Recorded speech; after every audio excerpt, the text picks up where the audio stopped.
d'être rachetés, mais de faire partie de sa famille, d'être des frères et sœurs de Christ et d'être présents ensemble ce matin comme une seule famille, unie par son esprit. Et ça, c'est fantastique. Alors ça, c'est de l'impro parce que, voilà, c'était pas prévu, je savais pas. Mais en tout cas, sachez que chez nous, ça nous manque. Quand on est là-bas, c'est pas tous les jours qu'on peut avoir ce repas en commun avec nos frères et sœurs. Et ça, c'est quelque chose qui nous fait vraiment plaisir. C'est vraiment un temps de joie pour nous. Alors c'est vrai que on est d'autant plus dans la joie de se retrouver après toutes les péripéties que vous avez suivies plus ou moins par les différentes annonces. Voilà. Alors ça va mieux, on est maintenant prêt pour le départ. Et puis on ne peut en tout cas pas retourner à notre ministère sans passer ce petit temps ici avec notre famille, notre famille de Joinville, et surtout vous dire merci. Vous dire merci d'abord pour votre amour, pour l'amour que vous nous avez témoigné au travers de tous les petits mots et tous les témoignages que vous nous avez faits. C'était vraiment très touchant. Merci pour votre intercession. Parce qu'on a vraiment été portés aussi durant ce temps. Et merci pour tout le soutien que vous nous avez apporté. Depuis les problèmes de santé jusqu'à aujourd'hui, et ça continue. Merci. Vraiment merci de tout cœur et à tous. Cela. Donc il y a 6 ans maintenant, l'église de Joinville nous a envoyés dans un pays d'Afrique de l'Ouest, parmi un peuple qui n'avait pas d'accès à l'évangile. Je dis n'avait, parce que forcément maintenant ils l'ont un peu. Donc avec à cœur vraiment de faire connaître Jésus-Christ dans cette région. Alors on échangera dans un petit moment quelques nouvelles sur ce qui s'est passé.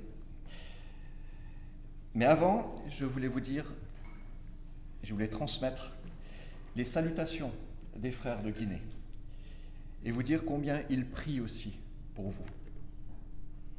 Parce qu'ils connaissent les luttes qu'il y a en Europe, qu'il y a dans le monde en général. Et c'était des gens qui ont vraiment à cœur de prier pour l'Église, parce qu'ils sont aussi reconnaissants d'avoir du support là-bas. Et la prière, c'est un peu le thème de mon message ce matin. Alors, il y a quelque temps, j'ai découvert... Ça va aller comme ça ? Alors, oui. Voilà. Donc il y a quelque temps, j'ai découvert une petite pépite du pasteur John Glass, peut-être que certains le connaissent, sur 1 Thessaloniciens 5, 25. Et je me suis permis de reprendre le plan pour l'adapter. Frères, priez pour nous. Alors ça, c'est vraiment un verset très court dans la Bible, mais sa portée est phénoménale. En 2023, quand nous sommes rentrés pour notre dernier congé missionnaire, alors c'est le genre de congé où on est fatigué avant de commencer, parce que on doit rattraper en un temps très très court tout ce qu'on ne peut pas faire à distance, et puis on est tout le temps de part et d'autre dans nos valises. Alors bien sûr, il y a énormément de joie à retrouver nos frères et sœurs, mais ce n'est pas vraiment un congé. C'est pour ça qu'on appelle ça congé missionnaire. On ajoute missionnaire à la fin. Donc quand nous sommes rentrés, certains se souviennent peut-être qu'on était vraiment fatigués. J'ai été atteint dans ma santé. En fait, ma femme me passait encore des perfusions un jour avant l'arrivée. Et à peine sur place, on a vécu des temps de grosses déceptions et de très grosses tensions avec ceux que nous nous réjouissions de retrouver. Alors Jésus a pourtant été clair. Quiconque décide de le suivre doit être prêt à payer le prix. Mais c'est quand on le vit qu'on se souvient de ses paroles. Il dit « Je suis venu mettre la division entre l'homme et son père, entre la fille et sa mère, entre la belle-fille et sa belle-mère, et l'on aura pour ennemis les membres de sa famille. » Alors nous n'avons aucun regret à suivre Jésus, car c'est de très loin la meilleure part. Mais il vaut mieux être prêt à être haï, moqué, trahi, spolié, dupé, exclu. Et les premiers à le faire sont souvent les plus proches de soi. Mais au milieu des turbulences, Jésus ne nous laisse jamais tomber. Et même quand tout devient sombre et qu'on a de la difficulté à prier, et même encore plus de la difficulté à demander la prière, eh bien il est là. Et je me souviens dans ce chaos de 2023, là, ce couple qu'on ne connaissait pas, qui nous a pris à part pour prier avec Jésus pendant 2 heures. On n'avait pas beaucoup prié pendant ce temps, mais eux ont prié. Et c'est comme si ce couple saisissait nos fardeaux et les présentait à Jésus, et que Jésus les prenait sur ses épaules pour nous soulager de ce qui nous écrasait. Alors on n'a pas vu le temps passer, mais par contre ce qu'on a vu passer, c'est vraiment un souffle de guérison. Et ça nous a redonné du courage pour aller de l'avant. Et 2024 a aussi connu son lot d'épreuves. Mais là encore, à peine nous sommes arrivés à notre lieu de repos, le couple qui nous accueillait là s'est vraiment investi pour prier avec onction d'huile pour nos santé. Alors vous vous dites, mais c'est quoi ces missionnaires-là qu'on a besoin de prier pour eux comme ça là? Je croyais que les missionnaires là c'était des indestructibles, des gens qu'on envoie pour gagner le monde à Christ, des machines ministérielles autonomes, formées, consacrées, testées, des évangélistes, des enseignants, des prédicateurs, c'est inné chez eux. Tu mets une pile, tu pousses le bouton et puis c'est parti, pom pom pom. C'est ça un missionnaire, non? Tu tournes le bouton et c'est parti. Non, c'est pas ça? Eh bien, permettez-moi de briser le mythe ce matin. Non, les missionnaires, et quand je dis les missionnaires, j'associe aussi votre pasteur, vos anciens, vos leaders. Non, nous n'avons rien de spécial. Nous sommes des gens comme tout le monde, de faibles pécheurs sauvés par la grâce de Jésus-Christ, qui essayent d'obéir au Seigneur qui les a appelés, par sa grâce, à la tâche impossible d'atteindre le monde pour Christ. C'est vrai qu'on a reçu un appel, une conviction à faire ce qu'il nous demande de faire là où il nous a placés. Mais ce n'est pas toujours facile. Quelqu'un nous a dit un jour, si tu reçois un appel fort, ça va frapper fort. Bon, ma femme a eu une conversion à la façon Paul. Vision, présence de Jésus, tout ça. Moi, j'ai eu plutôt une conversion façon Pierre, beaucoup de reniements, et puis finalement, saisi pour le suivre. Mais ensemble, nous avons reçu cette conviction de l'urgence et du besoin. Cette conviction du mandat transculturel, et cette conviction du quoi et du comment. Et Jésus a déroulé tout ça devant nous, pour nous amener d'un fauteuil de directeur en Chine dans la case d'un imam au fin fond d'un pays qu'on ne connaissait pas au départ. Il n'y a que Jésus pour faire ça. Pour nous, c'est impossible. Mais il nous a préparés pendant 50 ans, car il connaissait les enjeux. Mais il nous a promis, je serai avec vous jusqu'au bout. Allez. Si vous pensez au plus grand missionnaire biblique de tous les temps, vous pensez à qui? Paul. Ouais, Paul, bien sûr. Et pourquoi ça a été le top du missionnaire? Parce que Paul, il était biculturel, juif et romain, probablement trilingue, grec, hébreu, araméen, sous l'inspiration directe du Saint-Esprit, parce qu'il a écrit la plupart du Nouveau Testament. Il était célibataire, donc il n'était pas cher, fabricant de tentes, donc il était capable d'assurer une partie de sa subsistance. Il était hyper motivé, leader naturel, prédicateur, enseignant, évangéliste, implanteur d'église, prêt à souffrir pour Christ, engagé, dévoué, mobilisé, audacieux, intrépide, écrivain, pasteur, auteur, bref, il avait toutes les qualités, ce gars-là. Un couteau suisse, merci. Et pourtant, cet homme d'exception nous révèle de façon percutante sa faiblesse et ses besoins humains, comme vous et moi. Frères, priez pour nous.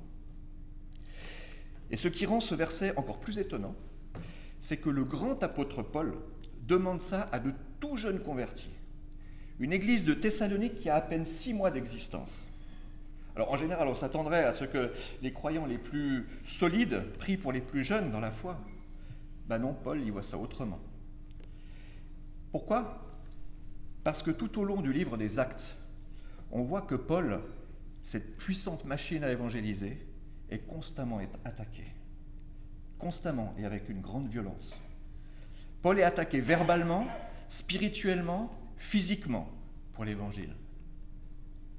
Donc Paul sait mieux que quiconque que d'être missionnaire et d'essayer de pénétrer une région avec l'évangile du salut en Jésus-Christ, c'est directement faire la guerre à l'ennemi sur son propre territoire. Alors Jésus nous garantit la victoire, c'est vrai. Par contre, Satan mène une guerre totale et brutale contre l'Église de Jésus-Christ pour essayer de la détruire. En fait, personne au monde ne peut survivre à cette bataille, qui consiste d'arracher les âmes aux mains de l'ennemi sans être soutenu par une puissante armée d'intercesseurs. Sans la prière, c'est du suicide. Paul est conscient de cette réalité du combat spirituel dans le ministère. Et c'est pourquoi il demande aux chrétiens, quelle que soit leur maturité, de prier pour lui. Et on va voir que tout au long des écrits de Paul, il demande la prière pour 7 sujets en particulier. Mais avant, je dois vous expliquer pourquoi ce texte m'a interpellé. Parce que comme Paul a eu besoin des Thessaloniciens, nous avons besoin de vous. Nous sommes venus solliciter la prière pour notre ministère. Ça fait plus de 6 ans que nous bâtissons ce pont d'amour avec un peuple extrêmement fermé, qui n'avait pas d'accès à l'Évangile, un peuple soudé par des rites occultes, sans pitié, rude, à l'injure facile. Il n'a jamais été vaincu depuis le XIIIe siècle. Il a toujours pratiqué sa propre loi. Malgré une espérance de vie de 57 ans, une mortalité infanto-juvénile de 10% et un taux d'analphabétisme de 90%, il est toujours là. Homme, femme, là-bas, personne ne décide de sa vie ou de sa mort. Tout est décidé par la hiérarchie des familles. L'islam, c'est une façon de faire accepter l'inacceptable, autant à celui qui part qu'à ceux qui restent. On ne pleure pas, Inch'Allah. Nous habitons au cœur même de leur forteresse spirituelle, là où leurs ancêtres se réunissaient pour leur cérémonie. Dieu a permis que nous entrions là dans la famille de leur imam, où nous avons logé pendant 3 ans. Nous avons eu toute la liberté pour œuvrer. Et pas incognito, non, en tant que disciples de Jésus. Dieu a permis que nous recevions d'eux des terres et qu'on bâtisse ensemble un centre de formation et une infirmerie pour les soins. Et aujourd'hui, plus que jamais, les ouvertures grandissent dans cette région. Plusieurs serrent déjà la vérité de l'Évangile dans leur cœur, même si jusqu'à présent, aucun ne s'est encore déclaré publiquement pour Jésus. Pourquoi ? Parce que là-bas, le prix de la conversion, c'est souvent la mort. Une guerre spirituelle est engagée, avec d'un côté l'islam radical qui fleurit, et de l'autre côté, les autorités du monde des ténèbres, dont le haut lieu, les sacrifices et l'arbre sacré sont juste derrière notre maison. Alors on ne peut pas rêver d'un meilleur endroit pour démarrer un ministère, n'est-ce pas ? Mais nous avons besoin que vous priez pour nous. Alors quelle prière demandait Paul pour son propre ministère ? Alors on va essayer. Voilà. Tout d'abord, Paul demande la prière pour des disciples. Nous voulons voir des gens venir à Christ et s'attacher à lui. Nous voulons voir grandir l'Église là-bas. 2 Thessaloniciens 3 dit... Oula. Voilà. 2 Thessaloniciens 3 dit « Maintenant donc, frères et sœurs, priez pour nous, afin que la parole du Seigneur se propage et soit honorée comme elle l'est chez vous. » Paul est à Corinthe et il demande à cette jeune église de Thessalonique « Est-ce que vous pourriez prier pour que l'Évangile se propage ici de la même manière que chez vous. Et quand je vois cette salle, quand je vois cette église, ça fait envie. Et je dis au Seigneur, voilà, j'aimerais voir ça un jour au village. Une assemblée de gens qui aiment Jésus-Christ. Alors je fais comme Paul. Est-ce que vous pourriez, s'il vous plaît, prier pour qu'un jour, là-bas, nous soyons comme vous, ici?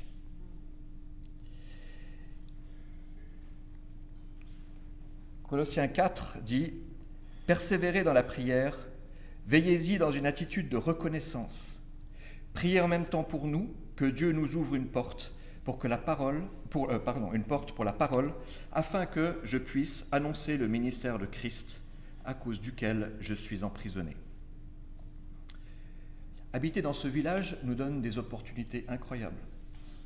Nous avons pu annoncer l'Évangile là où il n'avait encore jamais été annoncé. Mais nous voulons voir grandir une communauté de disciples de Jésus pour résister ensemble face à l'oppression. Est-ce que vous pourriez prier pour que Dieu ouvre les portes et les cœurs dans ce village et que les gens viennent à Christ? Alors le deuxième sujet, Paul demande la prière pour ses paroles. Éphésiens 6 dit « Faites en tout temps, par l'Esprit, toutes sortes de prières et de supplications. Veillez à cela avec une entière persévérance et en priant pour tous les saints. Priez pour moi afin que lorsque j'ouvre la bouche, la parole me soit donnée pour faire connaître avec assurance le mystère de l'Évangile. C'est pour lui que je suis ambassadeur dans les chaînes. Priez pour que j'en parle avec assurance comme je dois le faire. » Paul est en prison à Rome. Il dit « Est-ce que vous pourriez prier pour que j'aie le courage d'ouvrir ma bouche et d'annoncer l'Évangile à ces gens en prison ?» Alors au village, on n'est pas en prison, mais nous vivons dans une forteresse bien gardée. Et c'est très bien d'avoir des portes ouvertes, mais il faut encore oser ouvrir sa bouche. Et ça, c'est une autre affaire. Ça fait peur d'annoncer l'Évangile. Paul était comme vous et moi. Partager l'Évangile, c'est jamais une chose facile. C'est beaucoup plus facile de se taire et de ne rien dire face à un pécheur et de le confronter avec la vérité.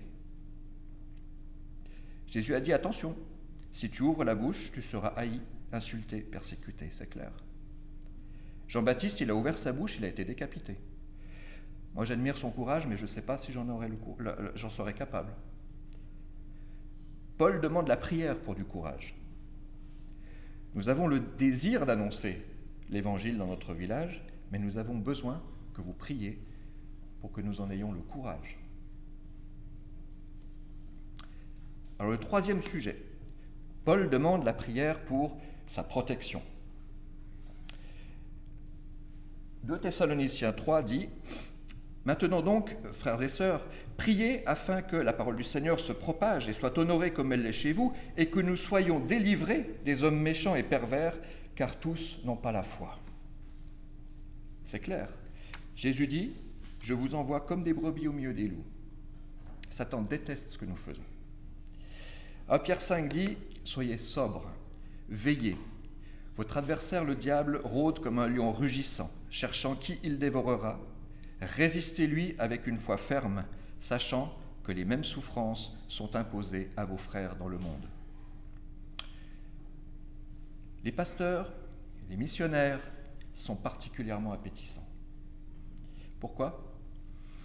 Parce que Satan sait que la chute de l'un d'eux peut dévaster toute une assemblée ou tout un ministère. Il fera tout son possible pour nous faire échouer. Par quels moyens ? La liste, elle est longue. Des attaques malveillantes, du découragement, des circonstances difficiles, la maladie, la tragédie, l'accident, le décès d'un proche, le manque de fruits, les conflits au sein d'une équipe, la tentation sexuelle, la dépression, la persécution, les problèmes familiaux. La liste est infinie, quoi. Alors attention, on ne doit pas attribuer tous nos problèmes à Satan. Mais une chose est sûre, il cherchera à utiliser nos circonstances pour nous casser. En 2019, on nous avait donné un véhicule pour la mission et beaucoup de frères et sœurs avaient participé à le remplir avec du matériel pour pouvoir travailler là-bas. Et quand nous l'avons réceptionné en Guinée, nos larmes ont coulé, parce que tout avait été volé et saccagé à l'intérieur. Satan veut nous voir partir. Il veut qu'on abandonne. Alors la déception n'ayant pas marché, il a essayé l'intimidation, il a essayé la santé, il a essayé aussi au niveau des finances. Quand on part, on n'imagine pas le ministère de cette façon-là. Mais notre vie appartient à Jésus-Christ, le vainqueur, qui se glorifie au travers de toutes circonstances. Amen. Alors, frères et sœurs, priez pour la protection de vos responsables, de votre pasteur, et priez aussi pour notre protection. 4e sujet, Paul demande la prière pour des partenaires. Romains 15 dit « Je vous exhorte, frères, par notre Seigneur Jésus-Christ et l'amour de l'Esprit, à combattre avec moi en adressant à Dieu des prières en ma faveur, afin que je sois délivré des incrédules de Judée et que le don que je porte à Jérusalem soit agréé des saints. » Alors c'est intéressant parce qu'il est question de 3 groupes de partenaires ici. Il y a le groupe qui s'est mobilisé pour remettre à Paul le don qu'il apporte à Jérusalem. Il y a le groupe de ceux qui vont faciliter son voyage, et il y a les Romains qui accompagnent la livraison par la prière. Paul ne faisait jamais cavalier seul. Il ne le pouvait pas, il avait besoin de partenaires. Que ce soit son église d'envoi, que ce soit pour le ministère avec Timothée, Tite ou Barnabas, pour rédiger ses écrits avec Luc, dans chaque église, et même pour ses besoins personnels. J'avoue que pour inviter des partenaires, il serait plus simple de parler de la beauté de la région, de la douceur du climat, des mangues, des merveilles de la culture, la générosité des gens. Mais quelle sorte d'engagement ce serait ? Car c'est par amour pour Jésus qui appelle qu'on s'engage. C'est lui qui dit « Allez et aimez ce peuple que je cherche en mon nom pour qu'ils découvrent leur Sauveur. » Depuis le début de notre engagement, nous avons prié pour des partenaires sur le terrain. Dieu a toujours dit « Patientez ». Mais en octobre passé, au plus fort de ma maladie, il a mis cette parole dans mon cœur. Ce n'est pas le moment de quitter, c'est le moment de recevoir les renforts. Et en quelques semaines, il a ouvert 4 pistes qui vont complètement changer la donne quand on va rentrer.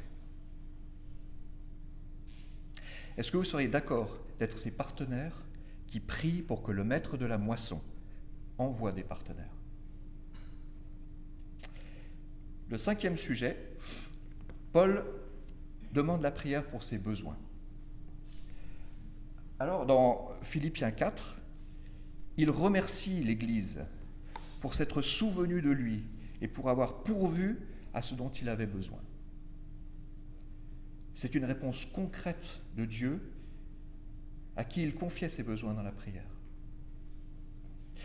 Ce que je veux dire ici, c'est que les missionnaires sont souvent totalement dépendants d'autres personnes qui pourvoient à leurs besoins afin qu'ils puissent faire leur service sur le terrain. C'est un aspect dont on ne parle pas facilement. Pourtant, Jésus a été soutenu par les femmes de Jérusalem. Paul a été soutenu par des églises. Lorsqu'on s'engage à partir, les fonds, il faut les chercher. Et puis, il faut les trouver. Ce n'est pas automatique. Alors, vous le savez bien, une église, ça coûte. La mission aussi. En Afrique, il y a des choses qui sont moins chères, c'est sûr, mais il y a beaucoup d'autres aussi qui sont plus chères. Alors, il y a les frais dans le pays d'envoi, il y a les visas, il y a les déplacements et bien d'autres choses. Alors, Paul dit merci à ceux qui ont pensé à lui et à ceux qui ont prié pour que Dieu en pourvoie pour ses besoins. Comme nous vous disons aussi merci. Alors vous êtes appelés à soutenir votre Église. Soutenez l'Église de Joinville. Soyez généreux. Donnez généreusement. Et que Dieu puisse utiliser cet argent que vous donnez là, à l'Église de Joinville, pour multiplier les ministères dans cette Église. Priez simplement que Dieu pourvoie pour nous, comme il pourvoit pour vous aussi. 6e sujet. Paul demande la prière pour sa pureté. Hébreux 13-18 dit, bon alors je sais, on n'est pas tous d'accord sur l'auteur de l'épître aux Hébreux, moi je suis convaincu que c'est Paul, mais ça n'engage que moi. Si vous pensez différemment, c'est pas grave. Hein. Alors, qu'il l'ait écrit ou non, en fait ce texte révèle quelque chose qu'il a demandé. Priez pour nous, car nous croyons avoir une bonne conscience, voulant en toute chose bien nous conduire. Ce verset, il est magnifique. Et vous savez ce qu'il dit ? La vie est dure, les tentations sont grandes, je suis faible, je peux donc tomber dans le péché à n'importe quel moment, être disqualifié dans mon ministère d'un coup. Frères, priez pour que ma conscience ne s'habitue jamais au péché, qu'elle réagisse constamment et violemment à la vue du péché. Paul savait que rien ne discrédite plus rapidement et totalement un ministère que le péché. C'est vraiment important. Priez pour vos anciens, priez pour vos leaders, priez pour vos pasteurs. 1 Pierre 5 contient ces mots-clés dans ce domaine. Humiliez-vous, déchargez-vous, veillez, résistez. Que notre foi soit ferme pour accepter les souffrances qui sont communes à tous nos frères dans le monde. Oui, vraiment, priez. Priez pour notre pureté. Priez pour vos responsables. Parce que c'est tellement facile de glisser. Et ensuite, si vous avez encore un peu de temps, priez aussi pour nous, d'accord ? Alors, 7e et dernier sujet. Et là, on va finir sur une petite note de détente. Paul demande la prière pour du repos. Est-ce qu'en lisant le Nouveau Testament, vous imaginez Paul dire « Bon les gars, cette année, moi je prends mes congés en août, j'ai repéré un petit coin sympa avec plage, tout ça, c'est parfait pour le repos. » Pas vraiment, hein ? Paul, on imagine le gars, tu mets la pile, tu pousses le bouton et poup, jusqu'à la mort. Et pourtant, si on continue la lecture de Romains 15, on voit un Paul très différent. Que les dons que je porte à Jérusalem soient agréés des saints, en sorte que j'arrive chez vous avec joie, et si c'est la volonté de Dieu, et que je jouisse au milieu de vous de quelque repos. C'est clair, Paul dit « j'ai besoin de me reposer ». Et dans Philémon 22, il est encore plus précis. Il écrit à son ami Philémon à Colosse et il dit « En même temps, prépare-moi un logement, car j'espère vous être rendu grâce à vos prières. » Il dit, écoute, j'arrive, fais chauffer le bungalow, j'ai besoin de repos. Paul est fatigué. Quand vous dépensez sans compter pour atteindre les perdus, que vous vous efforcez à donner votre vie en exemple, à un moment donné, vous devenez fatigué. Vraiment fatigué. Et dans une culture étrangère, on peut vite être épuisé. Et ça, c'est le problème avec beaucoup de missionnaires qui, pris dans le feu de l'action, on ne sait pas s'arrêter, on n'ose pas prendre de congé, on a le sentiment de devoir rendre des comptes parce qu'on dépend de dons. Et quand il y a peu de résultats, c'est gênant et on en fait toujours plus jusqu'au moment où ça casse. Beaucoup ont quitté le champ pour cette raison. C'est un piège, évidemment, parce que les résultats, ils ne dépendent pas de notre sort, ça ne dépend pas de notre action, c'est l'Esprit de Jésus qui convainc de péché, de justice et de jugement.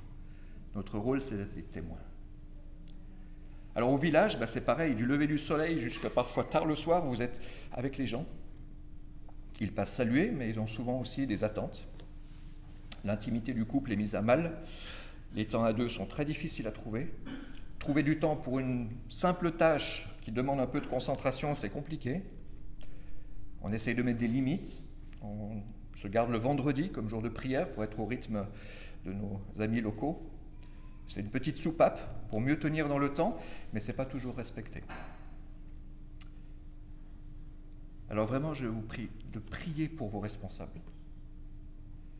Ils ont besoin de s'arrêter de temps en temps. Et je dois dire que quand on est arrivé, on a vu des responsables fatigués. Et ils ont aussi besoin de se ressourcer. Priez pour eux. Et aussi de temps en temps, priez pour nous. Alors en conclusion, dans le Nouveau Testament, on voit que Jésus, il a eu besoin d'une seule chose, un âne, pour entrer à Jérusalem. Mais ça, c'est Jésus. L'apôtre Paul, le plus grand missionnaire de tous les temps, admet avoir besoin de beaucoup plus. Frères et sœurs, priez pour nous. Nous sommes envoyés parmi ce peuple qui a tellement besoin de Jésus. Priez pour des disciples. Priez pour notre parole. Priez pour notre protection. Priez pour des partenaires. Et en priant, quel partenaire précieux vous êtes pour nous. Merci de tout cœur. Priez pour nos besoins. Priez pour notre pureté. Et priez pour notre repos. Prier, c'est dur, et je suis le premier à l'admettre. Mais la prière agissante du juste est d'une grande efficacité. Amen. Nous vous remercions vraiment du fond du cœur.